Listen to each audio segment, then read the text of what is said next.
Do you love your wife? Yes. Prove it. Like, what's the metric? Give me the number that helps me know, right? Because when you met her, you didn't love her. Now you love her, right? Tell me the day the love happened. It's an impossible question. But it's not that it doesn't exist, it's that it's much easier to prove over time, right?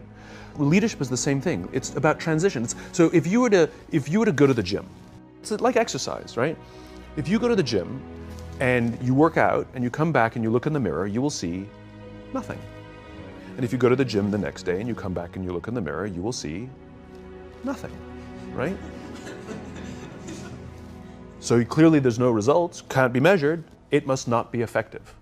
So we quit, right? Or if you fundamentally believe that this is the right course of action and you stick with it, like in a relationship, I bought her flowers and I wished her happy birthday, and she doesn't love me. Clearly I'll give up. That's not what happens. If you believe there's something there, you commit yourself to an act of service. You commit yourself to the regime, the exercise. You can screw it up. You can eat chocolate cake one day, you can skip a day or two. You know, it allows for that. But if you stick with it consistently, I'm not exactly sure what day, but I know you'll start getting into shape. I know it. And the same with the relationship. It's not about the events. It's not about intensity. It's about consistency, right? You go to the dentist twice a year, your teeth will fall out. You have to brush your teeth every day for 2 minutes. What does brushing your teeth twice a day for 2 minutes do? Nothing. Unless you do it every day, twice a day for 2 minutes, right? It's the consistency. Going to the gym for 9 hours does not get you into shape. Working out every day for 20 minutes gets you into shape. So the problem is we treat leadership with intensity. We have a 2-day offsite, we invite a bunch of speakers, we give everybody a certificate, you're a leader, right? Those things are like going to the dentist. They're very important, they're good for reminding us or getting us back on track, learning new lessons, but it's the daily practice of all the monotonous, little, boring things like brushing your teeth that matter the most. She didn't fall in love with you because you remembered her birthday and bought her flowers on Valentine's Day. She fell in love with you because when you woke up in the morning, you said good morning to her before you checked your phone. She fell in love with you because when you went to the fridge to get yourself a drink, you got her one without even asking. She fell in love with you because when you had an amazing day at work and she came home and she had a terrible day at work, you didn't say, yeah, but let me tell you about my day. You sat and listened to her awful day and you didn't say a thing about your amazing day. This is why she fell in love with you.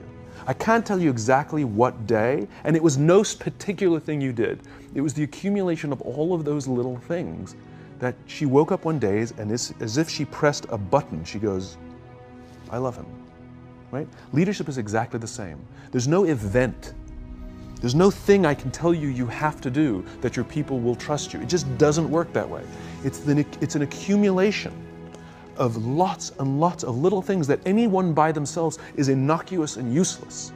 Literally, pointless by themselves. People will look at little things that are good leadership practices and say, that won't work, and you're absolutely right. But if you do it consistently, and you do it in combination with lots of other little things, like saying good morning to someone, that looking them in the eye. My friend George, who's a 3-star general in the Marine Corps, he says his test for leadership, and I love this, he goes, his test for a good leader is if you ask somebody how their day is going, you actually care about the answer.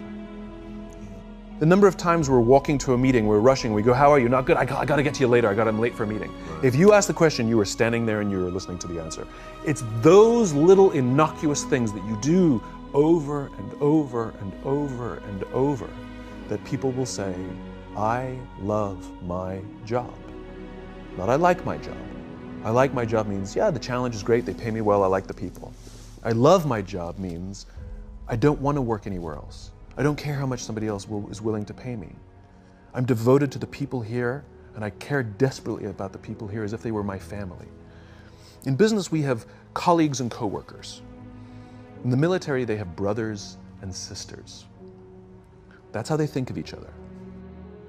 If you really have a strong corporate culture, the people will think of each other like brothers and sisters. It's like a family, right? No, brothers and sisters. Deep love. Fight, but the love doesn't go away. Bicker, the love doesn't go away. And I'll fight with my sister, but if you threaten my sister, you're going to have to deal with me. Right? We'll fight internally, we'll bicker with each other, but nobody's going to hurt each other. And if anything from the outside shows up, you're looking at a unified front. Brothers and sisters. Now, how do you create brothers and sisters out of strangers?